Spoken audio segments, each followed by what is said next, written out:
Chúng ta hãy dành một tràng pháo tay thật lớn để cảm ơn MC của chúng ta đấy ạ. MC có đẹp trai không ạ? Có đẹp trai không ạ? Vừa đẹp trai này, lại vừa nói hay này. Vâng, nhưng mà tôi muốn chúng ta hãy dành một tràng pháo tay thật lớn nữa để cảm ơn MC và cảm ơn ban tổ chức đã cho chúng ta một chương trình tuyệt vời ngày hôm nay đó. Tràng pháo tay lớn nữa đó ạ. Nhưng mà tôi muốn là vừa có tràng pháo tay nhưng mà phải nở một nụ cười thật tươi đấy ạ. Vâng, một tràng pháo tay thật lớn và một nụ cười thật tươi ạ, bởi vì ngày hôm nay là ngày mùng 1 đầu tháng và tất cả những điều tốt đẹp nhất sẽ đến với chúng ta, đúng không ạ? Vâng, ngày hôm nay thì tôi rất là vui và vinh dự khi được về đây và có thể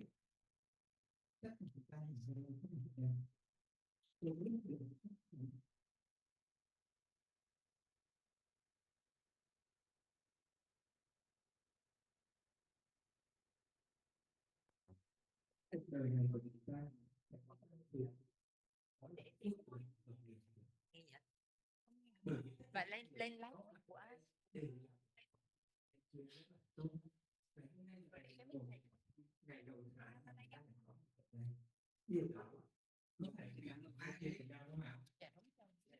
vậy thì tôi muốn chúng ta hãy dành một buổi sáng để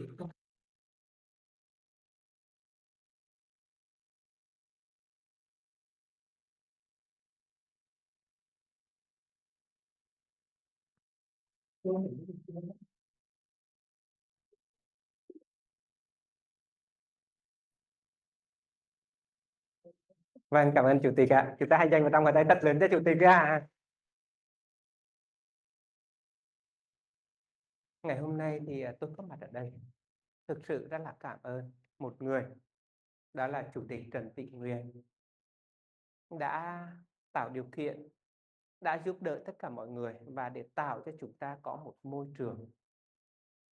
Và tôi cũng trước hết thì tôi cũng xin tự giới thiệu. Tôi là Thải Nhân Sâm. Năm nay mọi người có đoán được bao nhiêu tuổi không ạ? Ai đoán đúng thì sẽ có quà. Nếu như người nào đoán đúng số tuổi của tôi thì cuối buổi chiều gặp lại tôi sẽ có một món quà tặng. Thử đoán bao nhiêu ạ? Trẻ quá rồi sao đoán được bác sĩ? Không, tức là không biết trẻ hay già mà đoán tuổi thôi. Đó là những người trẻ đáng trẻ nó mới được hưởng đúng. Hả? 59 tuổi. Rất là tuyệt vời, cảm ơn cả nhà. Tôi đã có một vợ, hai con và hai cháu ngoại. Cháu ngoại của tôi năm nay là 10 tuổi rồi. Học 6 năm đại học ra trường, 2 năm mới sinh cháu đầu tiên. Và cháu ngoại năm nay thì 10 tuổi rồi. Thì như vậy là tôi cũng đã có hơn 35 năm trong ngành y và trong ngành giáo dục. Và thực sự ngày hôm nay tôi đến với GEM thì tôi rất là cảm ơn tập đoàn quốc tế GEM đã có một cái, thực sự là có một cái điều mà tôi chưa gặp ở bất kỳ chỗ nào. Trong suốt hành trình làm ngành y của tôi và trong suốt cả cái hành trình tôi đã có 10 năm ăn chay trường và 10 năm làm lĩnh vực chăm sóc sức khỏe chủ động thuận tự nhiên.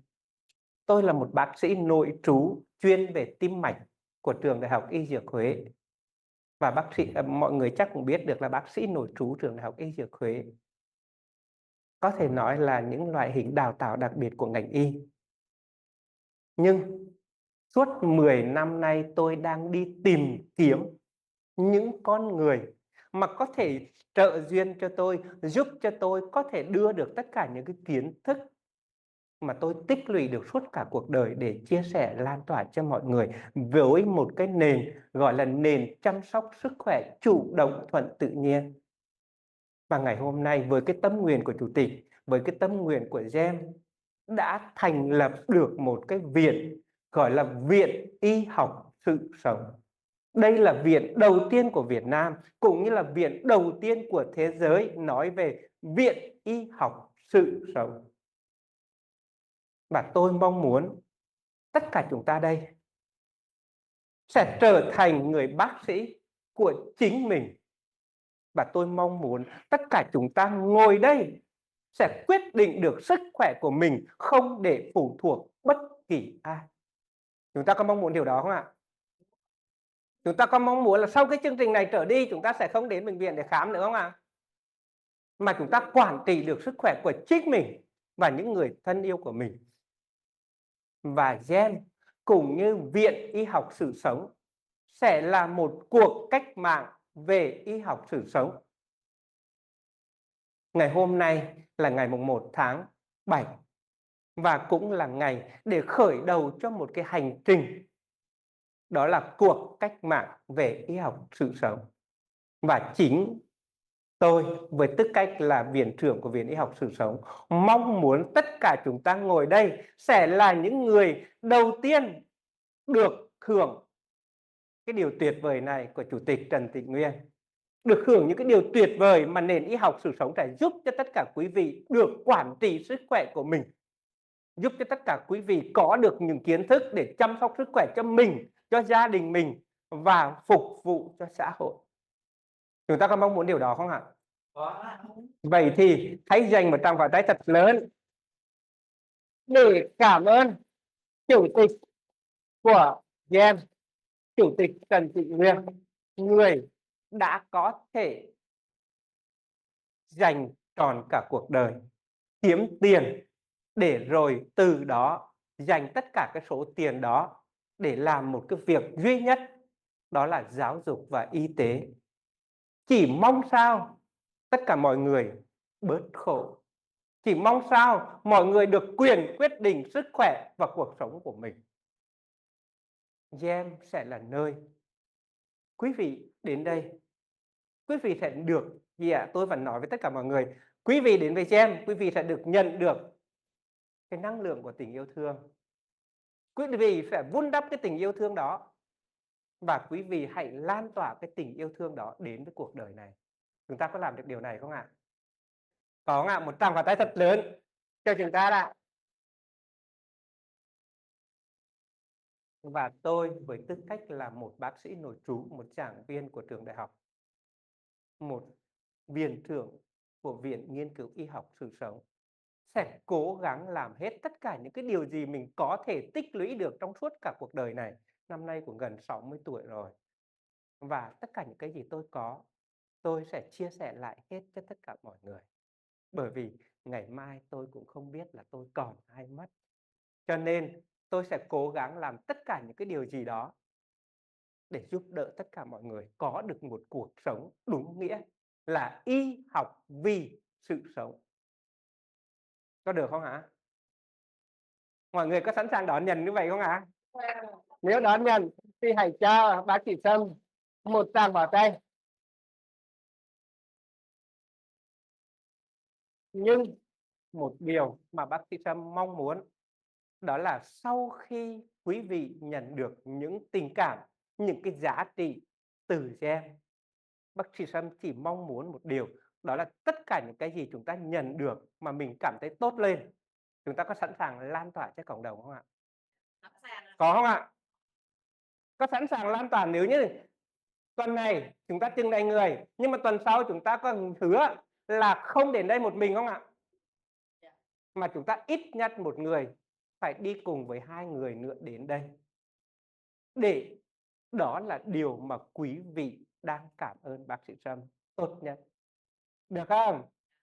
Nhất trí thì vào trong tay thật rồi đấy ạ.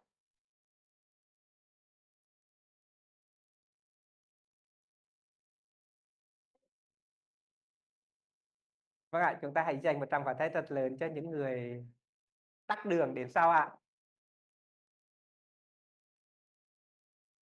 Vâng, vậy thì cái chủ đề ngày hôm nay bác Sâm muốn chia sẻ cho tất cả mọi người, đó là một nỗi đau của chúng ta, một nỗi đau của nhân loại.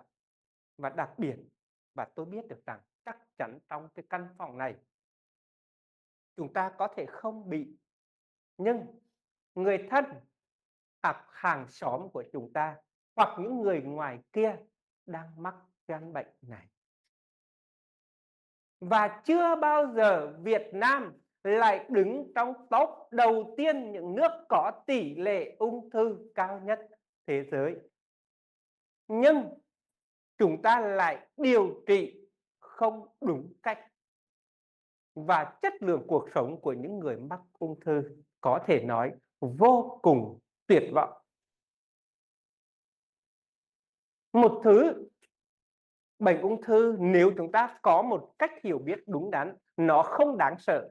Nhưng chúng ta lại bị rất nhiều cái thông tin và làm cho chúng ta rất đáng sợ. Cho nên ngày hôm nay, với một cái chương trình khoảng 1 tiếng đồng hồ thôi, thì bác sĩ Sâm sẽ truyền tải tất cả những cái gì ngắn gọn nhất, đơn giản nhất để chúng ta có thể thấu hiểu được về như thế nào là ung thư, nguyên nhân nào dẫn tới ung thư, các dấu hiệu, các biểu hiện, cách thức chẩn đoán cũng như giải pháp chăm sóc và điều trị nó một cách toàn diện như thế nào để chúng ta biết tự bảo vệ mình và có những lời khuyên đúng đắn với những người không may mắc những cái bệnh này. Bởi vì hiện nay đôi khi chúng ta khi bị một cái bệnh nào đó, chúng ta không biết giải pháp nào là toàn diện, là đúng đắn và chúng ta mất đi phương hướng điều trị. Có đúng vậy không ạ? Và khi chúng ta bị bệnh thì chúng ta bơ vơ, chúng ta tuyệt vọng và chúng ta không biết bấu víu vào đâu. Vậy thì có một thứ duy nhất mà chúng ta có thể bấu víu, chúng ta có thể tin tưởng và chúng ta quyết tâm khẳng định, đó là ai ạ? Chính mình. Hãy tin tưởng vào cái người thầy thuốc tốt nhất là chính mình. Đừng phó mặc cái sức khỏe của mình cho bất kỳ ai hết. Những lời khuyên ở ngoài kia chúng ta có thể tham khảo, nhưng quyết định đó là làm sao chính mình quyết định cái điều đó. Được không ạ? Vậy thì trong thời gian rất ngắn thôi, bác sĩ Sâm rất là mong muốn chúng ta đã đến đây rồi. Hãy tập trung cao độ, thân ở đây, tâm ở đây, đừng có làm bất kỳ cái điều gì để khỏi ảnh hưởng tới những người bạn xung quanh, để khỏi ảnh hưởng tới cái thời gian chúng ta đã vượt rất là nhiều cái số đến đây, được không ạ? Nếu có thì xác định một tràng pháo tay thật lớn đấy ạ. Vậy thì chúng ta hiểu như thế nào là ung thư? Đơn giản thế ạ. Ung thư là một cái nhóm bệnh đặc biệt, đó là sự phát triển không kiểm soát được của các tế bào bất thường. Như vậy chúng ta hiểu một cách đơn giản đó là gì? Trong cơ thể chúng ta vì một lý do gì đó mà một số tế bào nó phát triển vô tội vạ, vô tổ chức, vô kỷ luật. Và chúng ta gọi đó là ung thư. Cũng giống như trong nhà chúng ta, trong cái tổ chức của chúng ta, một phân tử nào đó phát triển vô tổ chức, vô tổ và không nghe bất kỳ ai, thì đó chính là một tế bào ung thư của xã hội, cũng như một tế bào ung thư trong cơ thể của chúng ta. Và cái tế bào ung thư đó, chúng ta biết rằng này, hiện nay không phải một loại ung thư, mà có rất nhiều loại ung thư. Và nó tất cả các bộ phận. Nhưng mọi người hãy nhớ cho bác sĩ Sâm một điều, ung thư không phải là căn bệnh của một cơ quan, mà ung thư là biểu hiện căn bệnh của toàn bộ cơ thể. Khi nói đến ung thư phổi hoặc khi nói đến ung thư một cơ quan nào đó, đừng có nghĩ là nó chỉ bị ở chỗ đó. Hiểu cho bác sĩ Sâm đơn giản là như vậy. Đấy. Vậy thì những nguyên nhân nào? Bác sĩ Sâm sẽ nói nhấn mạnh về các nguyên nhân mà hiện nay đây là lý do để cho các tế bào trong cơ thể phát triển một cách vô tổ chức, vô kỷ luật, không chết đúng quy trình. Cái nguyên nhân thứ nhất đó là yếu tố di truyền. Thì cái này chúng ta không nói nhiều, bởi vì đã lỡ di truyền rồi thì chúng ta không thể thay thế được, không giải quyết được. Nhưng người ta có thể nói đó là gì? Có một số lỗi của gen. Tức là trong cơ thể của chúng ta có một cái gen có khả năng ức chế sự phát triển của các khối u. Nhưng bây giờ cái gen nó bị lỗi cho nên nó không có khả năng ức chế các khối u nữa. Chúng ta hiểu đơn giản là như vậy. Cái nguyên nhân thứ hai là tác nhân về vật lý. Thưa với tất cả quý vị, con người chúng ta đang tự hào là chúng ta có thể phát minh ra được những công trình vĩ đại về khoa học kỹ thuật. nhưng chính điều đó đang hàng ngày phá hủy sức khỏe của chúng ta. Bằng gì? Tia bức xạ.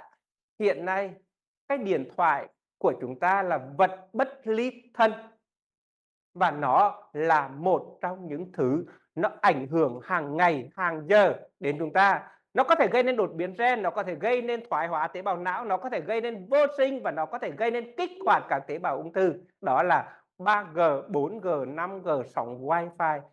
Bằng mắt thường chúng ta không thể phát hiện được, nhưng nó đang hàng ngày, hàng giờ phá hủy cơ thể của chúng ta. Cái tác nhân thứ ba mà chúng ta đang nói rất nhiều, và chúng ta đang được hàng ngày, hàng giờ các chuyên gia của chúng tôi chia sẻ, đó là các loại chất hóa học có trong nguồn nước, có trong không khí, có trong thực phẩm. Sau cái buổi này, chúng ta sẽ được chứng kiến cái nước của chúng ta bẩn như thế nào. Và thưa với quý vị, chưa bao giờ cái độc tố có ở trong thực phẩm, trong nguồn nước nhiều như bây giờ. Kim loại nặng, hóa chất bảo vệ dư lượng, thuốc bảo vệ thực vật, thuốc trừ sâu, thuốc kích thích, thuốc tăng trưởng, các hạt vi nhựa nó đầy rẫy khắp nơi và đang hàng ngày, hàng giờ giết dần, giết mòn chúng ta và gây nên đột biến tế bào. Cho nên tại sao Chủ tịch Trần Tình Nguyên luôn luôn trăn trở một điều, mình có thể làm được cái gì để có được nguồn nước sạch nhất, nguồn nước tốt nhất đến với tất cả mọi người. Và Chủ tịch một tâm nguyện, đó là làm sao đưa được cái nguồn nước tốt nhất mà với cái giá cả phù hợp nhất để có thể lan tỏa tới tất cả mọi người, để giảm đi nỗi đau vì ung thư thôi. Mọi người hãy tưởng tượng khi nào đi ra các bệnh viện ung thư thì chúng ta mới biết được cái nỗi đau mà khi trong nhà có một người mắc cái căn bệnh này. Đó. Thứ ba là tư là cả cái tác nhân sinh học. Vi khuẩn, virus, hiện nay thì người ta đang nói rất là nhiều đến một cái loại virus mà có thể khả năng gây nên ung thư cổ tử cung. Và hiện nay thì các nhà khoa học cũng đã tìm ra được cái loại vaccine để hạn chế cái sự phát triển của nó. Rồi, một cái nhóm nguyên nhân nữa, đó là do ai gây nên ạ? Do chính mình. Bác Sâm hay nói một câu là gì? Sắp tới thì bác Sâm sẽ có chia sẻ một cái chủ đề, đó là di truyền lối sống căn bệnh của thời hiện đại. Không phải là di truyền gen, mà là di truyền lối sống. Lối sống sai lệch dẫn tới. Và mọi người nhớ cho bác Sâm hai chữ gì ạ? Bệnh tật. Bệnh là cái gì ạ? Bệnh là cái quả, và tật là cái gì? Tật là cái nhân. Và đây, thuốc lá, bia, rượu, chế độ ăn không lành mạnh, rồi thức khuya, ngủ dậy muộn. Hiện nay con người đang tự phá hủy sức khỏe của mình. Mà bác Sâm đang nói một câu thế này ạ. Hiện nay chúng ta đang đối xử tàn nhẫn với chính mình. Ai thương yêu mình thì hãy giơ tay. Ai thường xuyên thương yêu mình? Rất là tuyệt vời. Bởi vì tôi biết được rằng những người yêu thương mình nhất ngày hôm nay mới có mặt ở đây. Còn những người mà phá hủy cái sức khỏe của mình thì bây giờ đang gì? Đang ngủ, hoặc là đang gì? Đang đi cà phê, hoặc đang đi làm cái gì đó, đang ăn, đang nhậu. Cho nên là đôi khi có một nghịch lý là bác Sâm lại chia sẻ cho những người yêu thương mình. Nhưng còn những người phá hủy sức khỏe của mình thì lại họ không chịu nghe. Đây là cái sự khác biệt ạ. Những người nào thường xuyên đến những cái chương trình giới thiệu về chăm sóc sức khỏe thì đó là những người biết yêu thương chính bản thân mình và họ có thể kiểm soát được sức khỏe. Còn những người mà không bao giờ đặt chân đến những cái chương trình hội nghị sức khỏe thì những người đó sẽ đang tự hủy hoại và phá hủy chính sức khỏe chính mình. Và có phải là chúng ta đang đối xử tàn nhẫn với chính mình không ạ?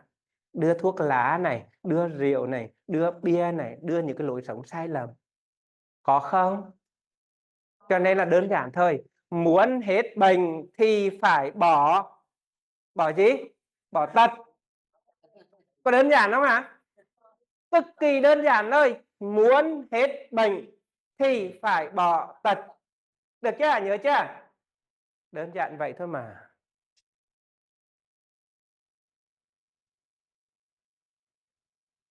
Cái bấm này có vẻ nó không chạy được. Đấy, cơ chế sinh ung thư thì bác Sâm nói qua thôi. Nó sẽ có giai đoạn khởi phát. Đầu tiên là vì một cái tác nhân gì đó nó kích hoạt cái tế bào để nó phát triển, nó không kiểm soát được. Sau đó thì nó sẽ gì? Thúc đẩy cái quá trình phát triển. Và cuối cùng nó sẽ hủy hoại, nó sẽ lan châm, nó xâm lấn sang cơ quan bên cạnh, nó chèn ép, nó làm tổn thương vân vân. Thì cái này chúng ta sẽ biết được. Vậy thì ở đây chúng ta sẽ biết được một điều. Từ khi tế bào khởi phát cho đến khi giai đoạn cuối này có thể 10 năm, 20 năm, chứ không phải là tao mới bị bệnh. Mọi người hãy nhớ cho bác Sâm cái này thôi. Cả cái quá trình này bác Sâm chỉ nhắc mọi người đó là để bây giờ mình bị ung thư là lối sống sai lầm của mình đã xảy ra trước đó rất nhiều năm. Chứ không phải là tự nhiên cái thằng nào bị ung thư đâu. Không có cái gì là tự nhiên hết. Mọi người nhớ cho bác Sâm điều này. Nhớ chưa? Cả cái trang này chỉ cần nhớ cho bác Sâm một câu là có một quá trình tiến triển rất lâu dài. Có một quá trình chúng ta đã hủy hoại cơ thể của mình. Có một quá trình chúng ta đã đối xử tàn nhẫn với chính mình. Bây giờ hãy quay trở về yêu thương đi. Khi còn chưa quá gì? Chưa quá muộn nha. Sau ngày hôm nay chúng ta phải quay trở về. Hỏi là chúng ta đã làm cái điều gì sai với gì? Với chính mình. Vậy thì những cái dấu hiệu ban đầu, vì nó có quá trình tiến triển rất nhiều năm, cho nên đôi khi cái giai đoạn đầu tiên của một bệnh ung thư chúng ta thường bỏ quên. Đó là gì? Gầy sút cân, không rõ nguyên nhân. Tự nhiên đang bình thường, vẫn làm việc bình thường như vậy mà gầy sút cân không rõ nguyên nhân. Hoặc là những cái trường hợp mệt mỏi, uể oải, kéo dài. Trạng thái cảm xúc nó tụt đi, cơ thể nó mệt mỏi, uể oải. Rồi có những trường hợp là sốt mà không rõ nguyên nhân, không tìm ra được cái nguyên nhân gì cả. Đó, thì những cái thay đổi màu da, thay đổi ở một cái vị trí nào đó, tự nhiên nó lại xuất hiện những cái bất thường. Hoặc tự nhiên chúng ta sờ thấy một cái khối u ở nách, ở cổ hoặc là ở vú vân vân. Thì tất cả những cái đó gọi là những dấu hiệu sớm.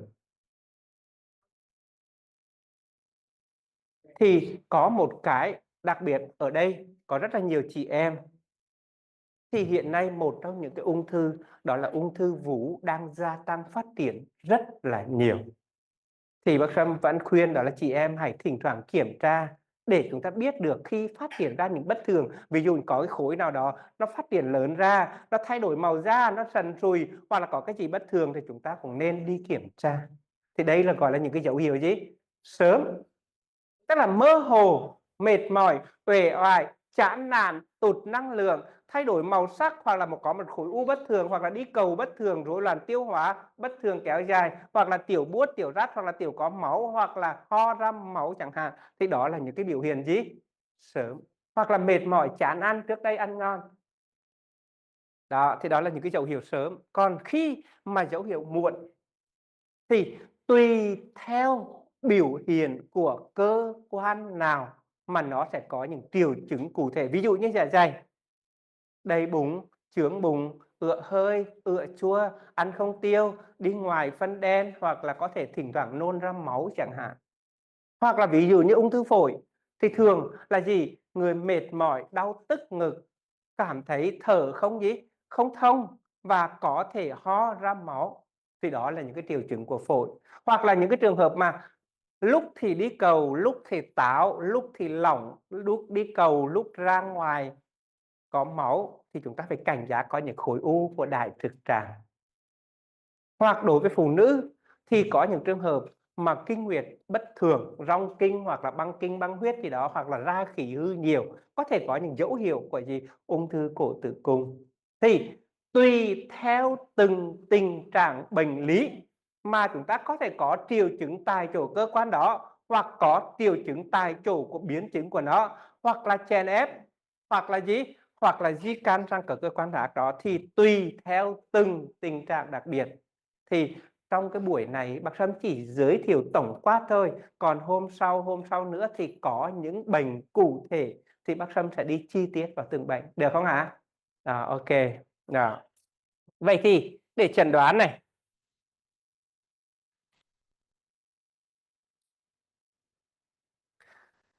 hiện nay khi chúng ta chẩn đoán thì bao giờ bác Sâm cũng khuyên đó là chúng ta hãy phát hiện sớm nhất có thể để chúng ta có những giải pháp phù hợp. Khám thì chúng ta sẽ khám bằng gì? Khám lâm sàng, nhìn, sờ, gõ, nghe. Và bác Sâm hay dùng một từ đó là vọng văn vấn thiết, khám bệnh một cách cẩn thận, cụ thể. Sau đó nghi ngờ ở cái cơ quan nào thì khi đó bắt đầu chúng ta mới làm gì? Cả cái xét nghiệm máu để tìm phát hiện ra các marker về ung thư. Tức là người ta xét nghiệm máu để người ta xem trong máu có chất chỉ thị ung thư nào tăng cao hay không. Ví dụ người ta lấy máu là người ta có thể xét nghiệm được CAE, tức là cái marker, tức là cái yếu tố protein trong ung thư đại trực trí ở trực tràng. Còn AFP tức là alpha photoprotein, tức là cái ung thư gan. Nếu như PSA là những trường hợp mà ung thư tiền liệt tuyến thì cái chỉ số này nó tăng cao. Hoặc là gì? CA125 là những trường hợp mà nguy cơ ung thư cổ tử cung. Có nghĩa là xét nghiệm máu sơ bộ chúng ta có thể đánh giá được là có khả năng hoặc là theo dõi tiến triển của bệnh. Ví dụ cái này trước đây nó cao, bây giờ chúng ta điều trị mà nó thấp thì nó theo dõi tiến triển của bệnh. Chứ còn cái xét nghiệm máu này thì không phải là chẩn đoán chính xác. Đó. Rồi, cái thứ ba đó là chẩn đoán hình ảnh. Thì hiện nay đa số chúng ta đang sử dụng các phương pháp chẩn đoán hình ảnh như siêu âm, chụp CT, chụp cộng hưởng từ là chúng ta định dạng được hình ảnh và kích thước của khối u. Nhưng chúng ta nhớ cho một điều, khi đã phát hiện trên hình ảnh này tức là giai đoạn nó đã quá muộn rồi. Khi hình thành khối u thì nó đã quá muộn rồi chứ không phải là sớm nữa. Đó. Và một thứ mà để chẩn đoán chính xác, người ta gọi là sinh thiết tế bào. Người ta có thể chọc hoặc là người ta có thể phẫu thuật lấy ra một mảnh mô của tế bào đó để người ta xem tế bào này thuộc loại tế bào gì, bất thường như thế nào, ở giai đoạn nào. Thì đây chính là 4 cái giải pháp mà hiện nay chúng ta dùng để chẩn đoán. Chúng ta rõ cái chỗ này chưa ạ? Tức là khi mà chúng ta phát hiện ra là có những dấu hiệu sớm hoặc là có những triệu chứng thì chúng ta nên đến bệnh viện để từ đó bác sĩ sẽ chẩn đoán chính xác là chúng ta có mắc khối u bất thường, lành tính hay là ác tính ở cơ quan nào, để từ đó cho chúng ta lời khuyên phù hợp. Vậy thì hiện nay đây chính là những giải pháp mà y học hiện đại đang áp dụng. Nhưng chúng ta lưu ý cho bác sĩ Sâm mấy điều sau. Phẫu thuật. Nhớ là hãy nhớ này, khi một khối u nào đó xuất hiện trong cơ thể của chúng ta, nó đang báo hiệu một cái sai lầm trong lối sống hoặc đang báo hiệu một cái sự bất thường trong cơ thể của chúng ta. Đáng lẽ ra đúng nghĩa là chúng ta phải quay trở về bên trong, chúng ta tìm hiểu là tại sao khối u này lại xuất hiện, tại sao lại có tình trạng này, chúng ta đã sai ở đâu trong chế độ ăn uống, trong chế độ làm việc, trong sinh hoạt để chúng ta điều chỉnh. Nhưng thay vì quay về bên trong để tìm hiểu nguyên nhân thì đa số mọi người, kể cả bệnh nhân cũng như kể cả người thầy thuốc, tìm mọi cách để loại bỏ nó ra khỏi cơ thể. Chúng ta hãy hiểu rằng tất cả mọi thứ xuất hiện đều có lý do của nó. Thay vì quay trở về ôm ấp nó, quay trở về yêu thương nó, quay trở về sám hối để xin lỗi nó, quay trở về để làm sao để kích hoạt cái khả năng tự chữa lành của cơ thể, để quay trở về, thì chúng ta lại bằng mọi cách loại bỏ cái đó ra khỏi cơ thể của chúng ta. Thì đó chưa phải là thuận theo nhân quả. Có một người giải thích cho Bắc Sâm cái từ này rất là hay. Ung thư. Có người là một cái khối ung thư, là ung là một cái khối ung nhọt, thư là một bức thư mà cơ thể muốn gửi gắm đến cho chúng ta là chúng ta đang sai với chính mình. Sai mà không chịu sửa. Một thực tế sai lầm là khi chúng ta bị một cái bệnh nào đó, chúng ta không chịu trách nhiệm về cái bệnh đó, cũng không chịu kích hoạt cái khả năng tự chữa lành trong cơ thể của mình, mà lại mong muốn tìm một phương pháp thần tiên dược liệu nào đó, tìm một loại thuốc nào đó, tìm một cách nào đó để loại bỏ cái đó ra khỏi cơ thể và hy vọng là khỏi. Không, mà chúng ta phải chịu trách nhiệm về nó và quay trở về sửa cái nguyên nhân đã gây ra nó. Chúng ta hiểu cái chỗ này không ạ? Có hiểu không ạ? Hãy quay trở về kích hoạt khả năng tự chữa lành, quay trở về tìm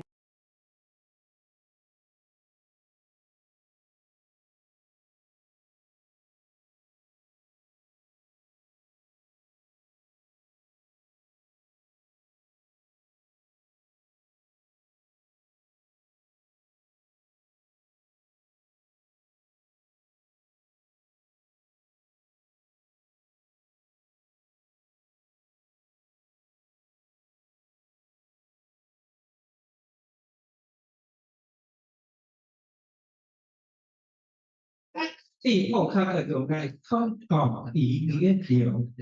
Chúng ta hiểu cái chỗ này chưa? Cho nên bác sĩ tư vấn mổ là đúng, nhưng bắt buộc chúng ta phải cân nhắc một cách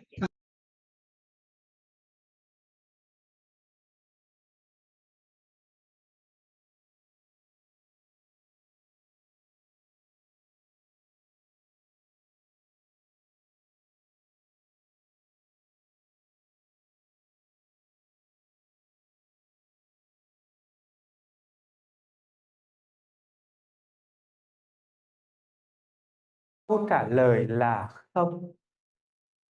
Tức là chúng ta đang dùng cái hóa chất đó để phá hủy một phần nào đó của cái tế bào khối u đó mà thôi. Nhưng khi chúng ta phá hủy cái khối u đó thì nó cũng phá hủy luôn những tế bào bình thường của mình, phá hủy luôn những tế bào gốc của mình, phá hủy luôn cơ thể miễn dịch của mình.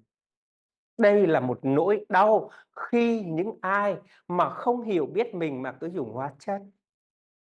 Tôi vừa rồi có một người chị mới mất cách đây được mấy tháng, mấy ngày thôi, thì phát hiện ra cái ung thư máu. Thì đứng trước một cái lựa chọn, đó là có dùng hóa chất hay không dùng hóa chất. Và khi ra Viện Huyết học Trung ương thì tất cả các bác sĩ nói phải dùng hóa chất. Không dùng hóa chất không được. Phác đồ điều trị của ung thư máu phải dùng hóa chất. Tôi có một lời khuyên là hãy từ từ chậm lại, hãy dùng các cái phương pháp khác, thuận tự nhiên khác để chăm sóc, để phục hồi cái cơ thể của mình, phục hồi cái miễn dịch của mình lên. Nhưng vì đã ra đó, đã nằm trong bệnh viện đó, và rất là nhiều giáo sư, rất là nhiều tiến sĩ hội chẩn và cuối cùng quyết định dùng hóa chất. Và chúng ta có biết điều gì xảy ra không ạ? Đang bình thường như vậy, đang làm việc, đang livestream như vậy, và sau khi dùng hóa chất thì từ khi dùng hóa chất cho đến khi ra đi, suốt ngày nằm trên giường bệnh, tiểu cầu nó tụt, truyền tiểu cầu vào, nó cứ tụt, truyền tiểu cầu vào, cơ thể suy nhược, đang bình thường như vậy, dùng hóa chất vào, và từ đó đến khi ra đi suy kiệt hoàn toàn luôn. Thì ở đây chúng ta phải hiểu một điều, nếu dùng hóa chất chúng ta phải căn cứ vào thể trạng của người đó, căn cứ vào giai đoạn của người đó, và căn cứ vào tất cả nhiều yếu tố nữa, chứ không phải là cứ dùng hóa chất. Và nếu chúng ta dùng không đúng thì đôi khi ra đi lại nhanh hơn. Và tôi biết được rất là nhiều người cũng bị ung thư máu. Như có anh ở dưới Vũng Tàu đã từng là ung thư máu, nhưng bây giờ lại là vận động viên chạy marathon 42 km mà không dùng bất kỳ một cái gì. Không biết anh gì ở chạy gì ở Vũng Tàu nhỉ? Có ai nhớ cái tên không? Vườn chay á, anh chủ của vườn chay á. Anh chủ của vườn chay ở Vũng Tàu là người cũng bị ung thư máu. Và anh không dùng hóa chất, không dùng xạ trị, và anh đã dùng chính những liệu pháp thuần tự nhiên. Và bây giờ sau 10 mấy năm, một người ung thư máu bây giờ lại là vận động viên chạy marathon 42 km. Và mọi người, nếu những ai mà có những vấn đề thì có thể một lần ghé thăm vườn chay ở Vũng Tàu để ăn chay và nghe được câu chuyện của anh, để chúng ta biết được rằng đó là nhân chứng về phương pháp chăm sóc sức khỏe chủ động có thể giúp cho họ phục hồi. Đó, còn cái người chị của tôi vừa mất cách đây mấy ngày. Xạ trị cũng vậy, cũng tương tự. Vậy thì khi dùng những phương pháp này thì nhớ cho bác Sâm, một là phải cân nhắc hiệu quả, hậu quả và nhân quả. Bác sĩ Sâm đang viết một cuốn sách, hy vọng sắp tới thì Viện Y học Sự sống sẽ xuất bản rất là nhiều cuốn sách, đó là hậu quả, hiệu quả, hậu quả và nhân quả trong ngành y tế, để tất cả chúng ta cùng có một cái gì, cái nhìn rõ ràng, sâu sắc và toàn diện.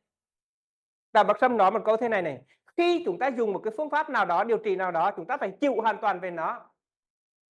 Nếu như chúng ta cân nhắc được hiệu quả của nó, hậu quả của nó và nhân quả của nó thì chúng ta sẽ tránh đi được cái sai sót, và chúng ta phải chịu trách nhiệm. Và bác Sâm vẫn nói thế này: ngày hôm nay bác sĩ Sâm nói đây là việc của bác sĩ, còn tin hay không là do quý vị, và quyết định là ở quý vị chứ không phải là gì, là bác sĩ Sâm. Bác sĩ Sâm chỉ là lời nói, và quý vị hoàn toàn có thể kiểm chứng những điều bác sĩ Sâm nói đúng hay sai, phù hợp với mình hay không phù hợp. Và cũng chẳng có cái gì là đúng hay là sai tuyệt đối cả, mà có những thứ phù hợp với mình. Và bác sĩ Sâm cũng nói cái gì phù hợp với mình thì hãy làm theo, còn những cái gì mà cảm thấy không phù hợp với mình thì sau khi xuống khỏi dưới tầng hãy trả lại cho tôi, có được không ạ? Có được không? Nha, chỉ lấy về những cái gì phù hợp mà mình cho là gì đúng. Còn đúng đối với bác sĩ Sâm nhưng mà chắc là đúng đối với gì quý vị, cho nên cái gì mà không đúng thì trả lại nhá, không được mang về để nói là hôm trước nghe thầy Sâm gì lừa nha, nhớ ạ.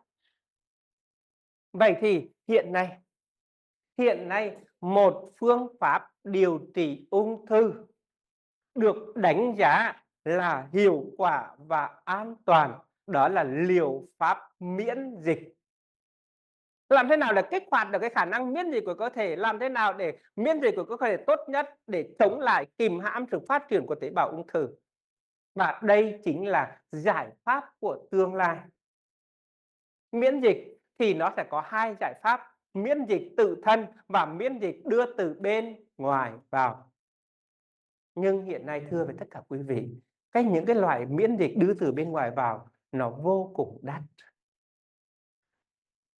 Một mũi để điều trị như vậy là khoảng 60 triệu.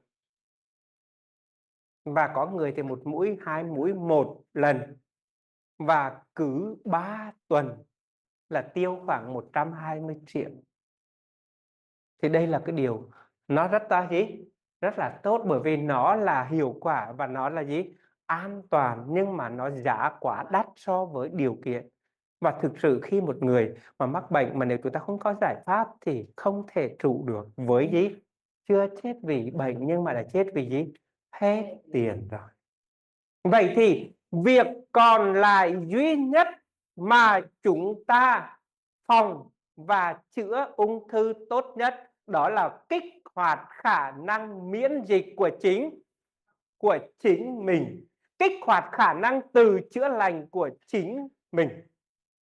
Đó là giải pháp tối ưu và rẻ nhất. Vậy thì những cái nghiệm pháp tối ưu, rẻ nhất, hiệu quả nhất đó là giải pháp của y học sự sống. Đây là một giải pháp chăm sóc sức khỏe các bệnh, nhất là ung thư, một cách toàn diện, đơn giản, hiệu quả. Đó là chăm sóc gì? Thân thì chăm sóc như thế nào? Tâm thì chúng ta sẽ chăm sóc gì? Trí chúng ta chăm sóc cái gì? Và linh hồn chúng ta chăm sóc như thế nào?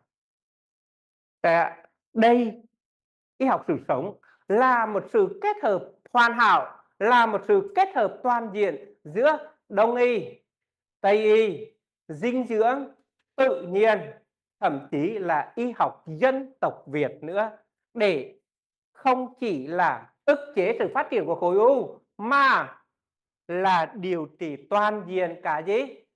Thân, tâm, trí và linh hồn. Thì đây là xu thế của thời đại và nền y học sự sống của chúng tôi, của GEM thành lập ra với một mục đích mong muốn, đó là chăm sóc toàn diện cho tất cả quý vị một cách đầy đủ, toàn diện, thân, tâm, trí và linh hồn. Chúng ta có sẵn sàng đón nhận cái giải pháp này không ạ? Đây là giải pháp tối ưu toàn diện. Vậy thì giải pháp thứ nhất, giải pháp đầu tiên, đơn giản nhất, hiệu quả nhất và ít tốn kém nhất, đó là kiềm hóa cơ thể và thanh lọc đào thải độc tố. Hãy nhớ cho bác sĩ Sâm câu này ạ. Giải pháp đơn giản, hiệu quả, an toàn, ít tốn kém, đó là các giải pháp thanh lọc đào thải độc tố và các giải pháp kiềm hóa máu. Một sự thật đau lòng, đó là rất nhiều người bệnh đi Hà Nội điều trị, trước khi đi hóa chất và xạ trị, bác sĩ tư vấn cho là nên ăn thịt chó. Không biết là mọi người đã nghe thông tin này chưa? Khi mà bác Sâm nghe, thực sự là bác sĩ Sâm sốc. Trước khi đi hóa chất và xạ trị, ăn thịt chó và ăn thịt bò để tăng miễn dịch và tăng cường sắt, tăng cường protein.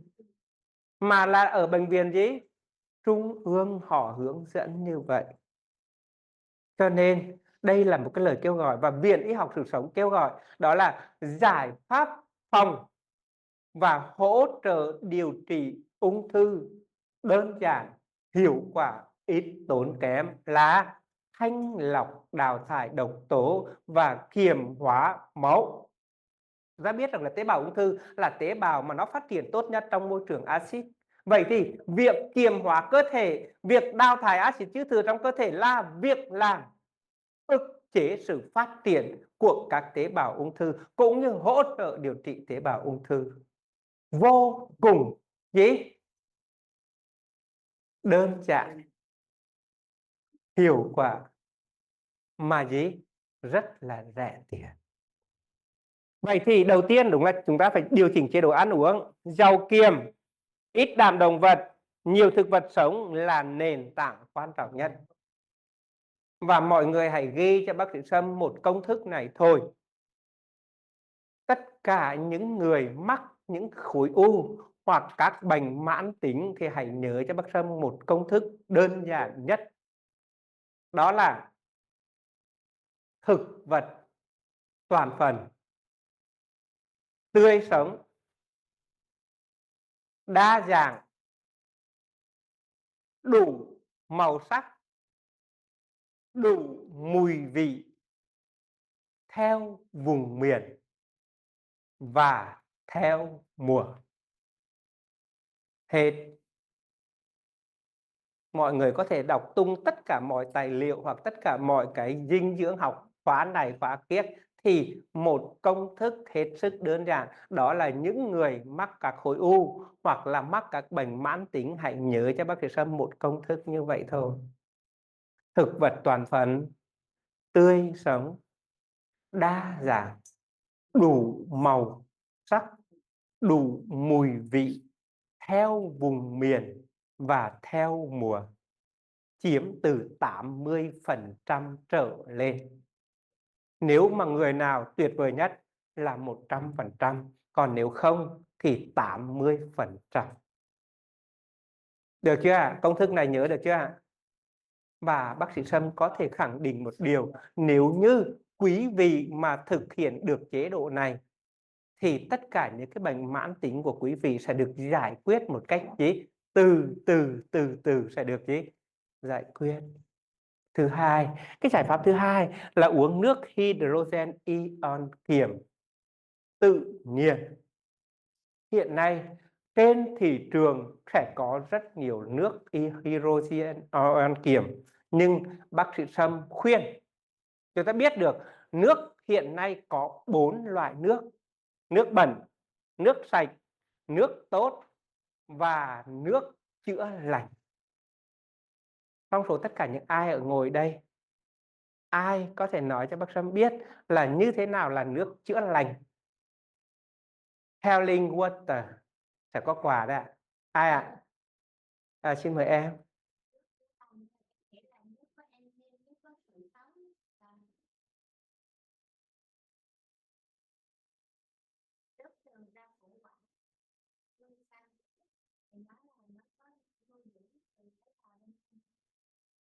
Vâng, các bạn một tràng pháo tay thật lớn đấy ạ.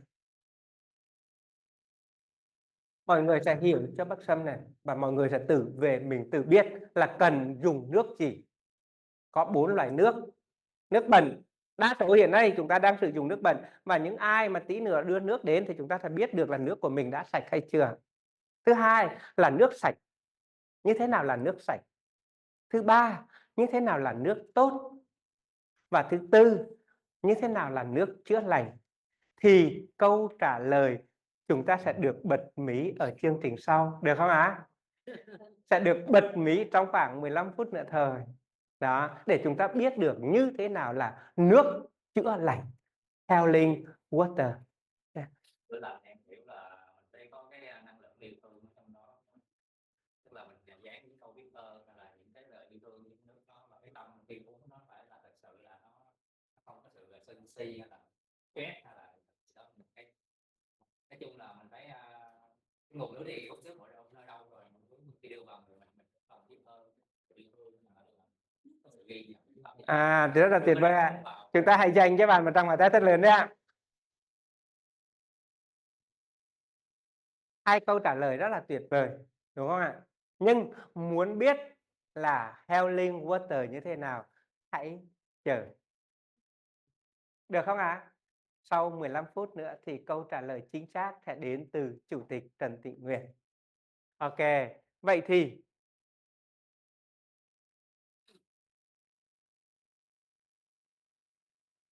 chuyện cái sẽ em ơi.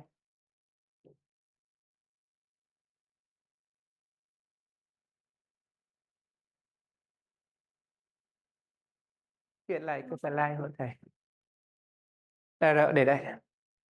Vậy thì nước hydrogen ion kiềm để có thể trở thành nước chữa lành thì phần này câu trả lời sẽ đón chờ ở một vị chủ tịch. Và chúng ta có thể sử dụng một số loại dược liệu. Hiện nay Việt Nam chúng ta đang là một nước có nguồn dược liệu vô cùng tuyệt vời, vô cùng phong phú.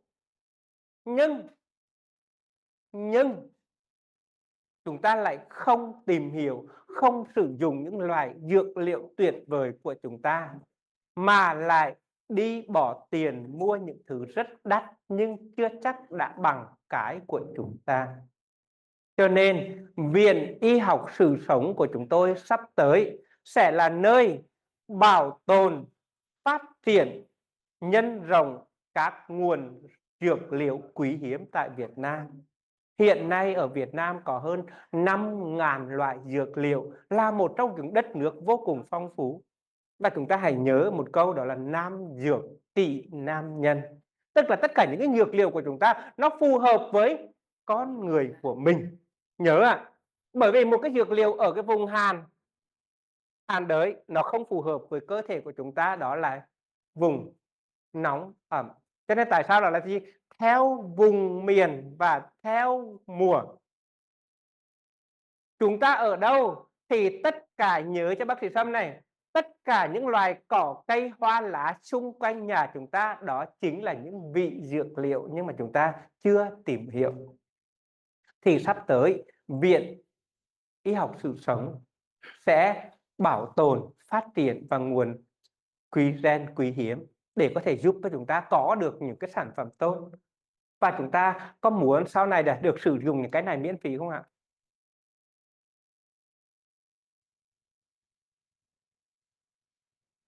GEM đang có dự án đó là xây dựng chuỗi tất cả các trung tâm chăm sóc sức khỏe chủ động trên toàn quốc. GEM đang có dự án đó là quản trị sức khỏe trọn đời cho quý vị. Ở đây ai muốn sẽ có một đơn vị, có một viện, có một tập đoàn công ty sẽ quản trị sức khỏe cho chúng ta trọn đời không? Chúng ta có muốn điều này không?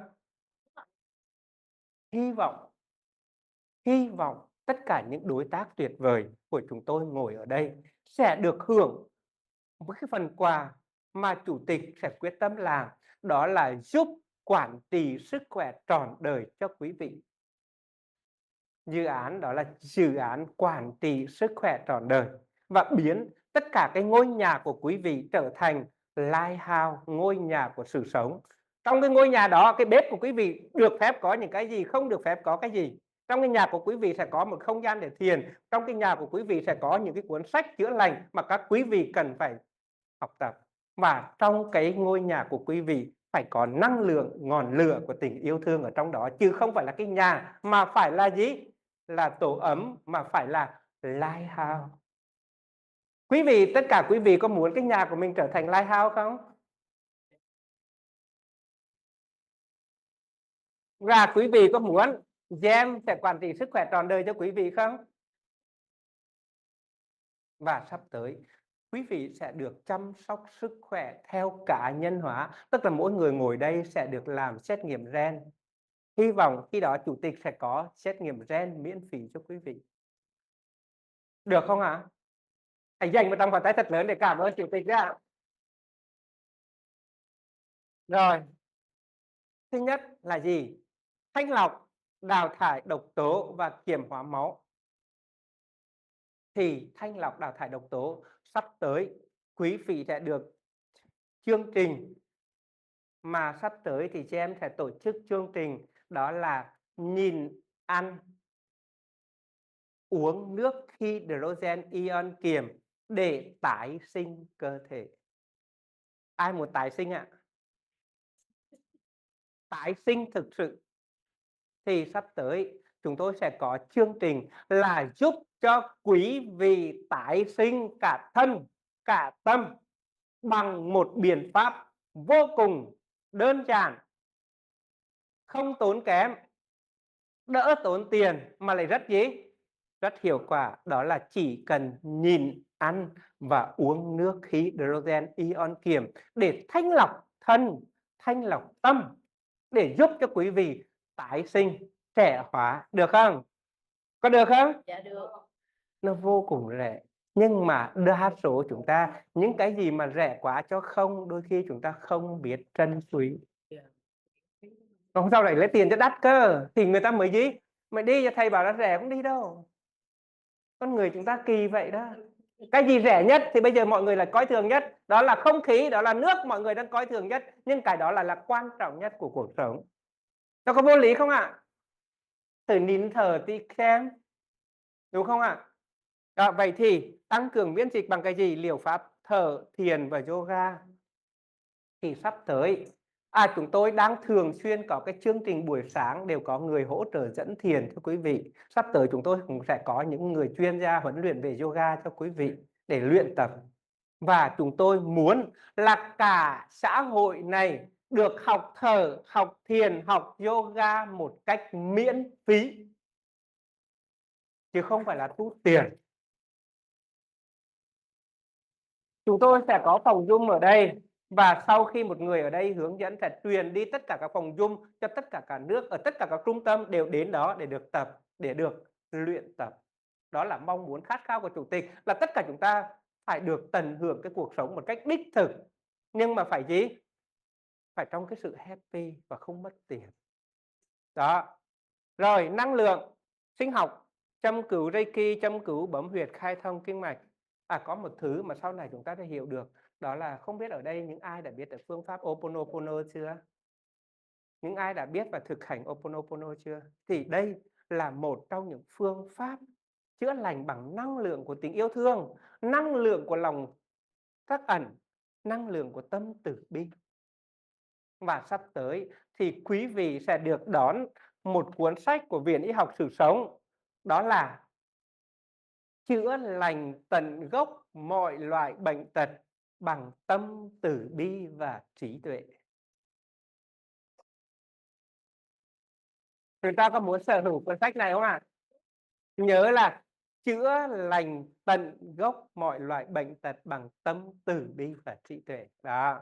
Rồi, ngủ đủ giấc. Hiện nay đa số lớp trẻ là thức khuya và dậy muộn, đang rối loạn cái đồng hồ sinh học. Bác Sâm mà nói một cách đơn giản thế này này, tất cả mọi loài động vật mặt trời tắt đi ngủ và mặt trời lên dậy đi làm không có bệnh gì hết. Mọi người có tin không ạ? Mọi người nếu tin thì ngủ thật sớm, dậy thật sớm, ngay và lập tức sức khỏe của quý vị khác đi. Còn những người nào mà thức 11, 12 giờ đêm vẫn chưa ngủ, 1 giờ sáng vẫn chưa ngủ, mà dậy muộn 7, 8 giờ, thời gian ngủ giống nhau nha, nhưng sức khỏe hoàn toàn bị hủy hoại. Đó. Và phục hồi tế bào bằng cách gì? Nhìn ăn khoa học, thải độc cơ thể. Thì chúng ta cũng sẽ có một cuốn sách để giúp cho chúng ta, đó là các phương pháp nhịn ăn khoa học. Ở đây ai đã từng áp dụng phương pháp nhịn ăn rồi? Rất là tuyệt vời. Hôm sau chúng ta sẽ có một cuốn tài liệu, đó là các phương pháp nhịn ăn khoa học. Bởi vì hiện nay rất là nhiều người ngoài kia nói rằng nhịn ăn là gì? Tầm bậy tầm bạ. Và đặc biệt nói thiệt là rất là nhiều người phản đối cái vấn đề gì? Nhịn ăn. Họ chưa có một cái nhìn thấu suốt về nhịn ăn. Nhưng khi nhịn ăn nó sẽ kích hoạt khả năng autophagy, khả năng thực bào. Nó kích hoạt khả năng chết tế bào đúng chương trình. Autophagy, tức là những tế bào già cỗi nhịn ăn ngay lập tức những tế bào chết đi và tế bào mới nó sẽ được tái sinh. Đó. Và nhịn ăn nó sẽ kích hoạt khả năng kích hoạt gen kéo dài tuổi thọ, telomere. Nó sẽ kích hoạt. Cho nên nhịn ăn là một trong những phương pháp giúp cho đào thải độc tố, giúp cho tái sinh tế bào, giúp cho chống lão hóa, giúp cho tràn đầy năng lượng. Cho nên chúng ta sẽ có một cuốn tài liệu của Viện Y học Sự sống đầy đủ và khoa học về các phương pháp nhịn ăn và các phương pháp thanh lọc đào thải độc tố. Và cuối năm này, theo như dự kiến thì Viện Y học Sự sống đang muốn sẽ tổ chức một cái đại hội thanh lọc đào thải độc tố toàn quốc để mọi người có một cái nhìn thấu suốt và có một cái lộ trình để tất cả mọi người biết thanh lọc đào thải độc tố như thế nào cho chuẩn. Rồi, liệu pháp ánh sáng, liệu pháp tiếp đất, liệu pháp hít thở khí trời, ánh nắng mặt trời, không khí, tiếp đất, năng lượng, đó là những nguồn dược liệu vi diệu nhất mà tự nhiên ban tặng cho chúng ta, nhưng chúng ta đang coi thường nó. Không khí, ánh nắng mặt trời, biển, rừng là những liều thuốc vi diệu. Sắp tới thì Viện Y học Sự sống sẽ chuyển giao cho quý vị một cái lộ trình. Một là tắm rừng. Ai ở đây đã thường đi tắm rừng rồi? Liệu pháp tắm rừng vi diệu. Thứ hai, không biết là ai đã trải nghiệm được phương pháp đó là gì? Chữa lành thân tâm bằng biển xanh, cát trắng, nắng vàng, gió mát.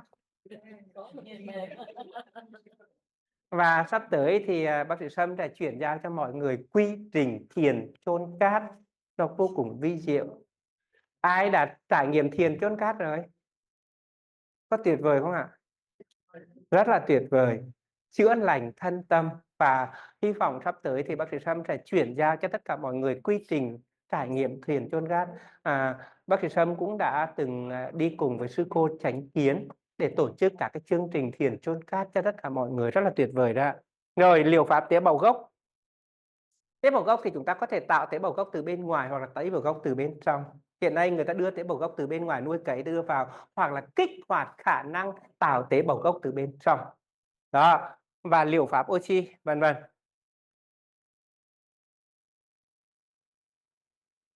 Quay trở lại cái trang cuối cho thầy ạ.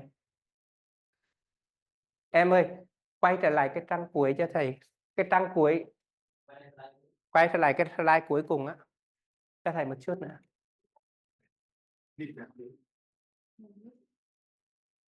Chúng ta hãy cho bạn IT một tràng pháo tay đi ạ.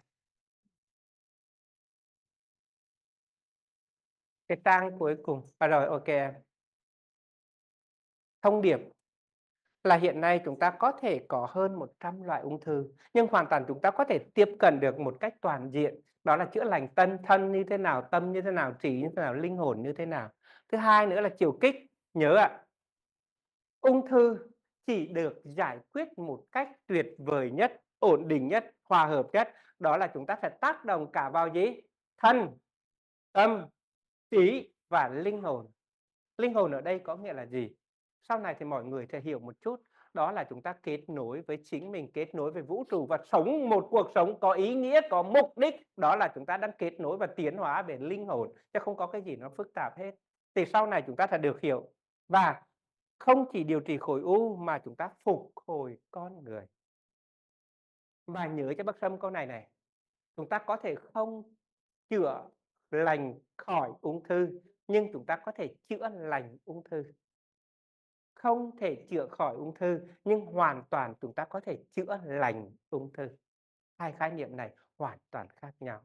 Một người bị ung thư nhưng mà người ta vẫn sống khỏe mạnh, người ta vẫn sống hạnh phúc, người ta vẫn sống happy thì còn tốt hơn rất nhiều người khỏe mạnh nhưng mà lại què quặt về gì? Tâm hồn. Cho nên không có cái gì. Vậy thì ung thư không còn là án tử nếu chúng ta hiểu đúng và điều trị đúng. Nếu như chúng ta kết hợp y học hiện đại, kết hợp y học sự sống và điều trị khối u, khơi dậy sức sống, cân bằng toàn diện, nuôi dưỡng hạnh phúc sống thì khối u chả là cái gì cả. Được không ạ?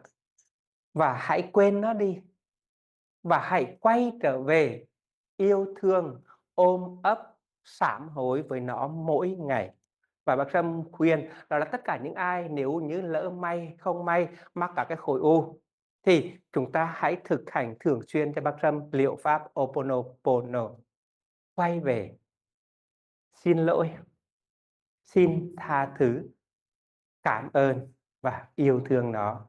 Và chúng ta hãy dành tất cả cái năng lượng ôm ấp nó thì ngay và lập tức nó sẽ hiểu được mình. Và nhìn ăn khoa học là một trong những phương pháp phẫu thuật không dùng dao. Mọi người nhớ cho bác Sâm cái này này. Nhưng mà phải là gì? Nhìn ăn khoa học chứ không phải là bỏ đói cơ thể. Hiện nay chúng ta đang có một cái suy nghĩ sai là bỏ đói cơ thể với là nhìn ăn khoa học. Thì hy vọng rằng trong những cái chương trình sắp tới chúng ta sẽ có một cái chương trình đó là làm thế nào để chúng ta có thể gì? Nhìn ăn khoa học kích hoạt được khả năng từ chữa lành bên trong, chứ không phải là bỏ đói cơ thể. Bỏ đói tế bào ung thư nhưng lại kích hoạt cơ chế chữa lành của cơ thể. Đó, thì như vậy trong thời gian khoảng hơn 1 tiếng, bác sĩ Sâm chia sẻ cho mọi người biết được như thế nào là ung thư. Nguyên nhân của ung thư đó là thói quen xấu của chúng ta, tác động từ các yếu tố bên ngoài. Và giải pháp là tất cả khi chúng ta can thiệp các phương pháp hiện đại phải cân nhắc một cách rõ ràng về hiệu quả, hậu quả và nhân quả của giải pháp đó. Nhưng cho dù chúng ta can thiệp cái gì thì quan trọng nhất đó là các biện pháp chăm sóc kích hoạt khả năng tự chữa lành của cơ thể. Thân của chúng ta thanh lọc đào thải độc tố, kiềm hóa máu. Tâm của chúng ta luôn luôn được bình an, an lạc và yêu thương. Trí của chúng ta phải có kiến thức đúng về bệnh này để chúng ta không còn lo lắng, sợ hãi về nó. Và chúng ta sống một cuộc đời có ý nghĩa thì ung thư phải sợ ta.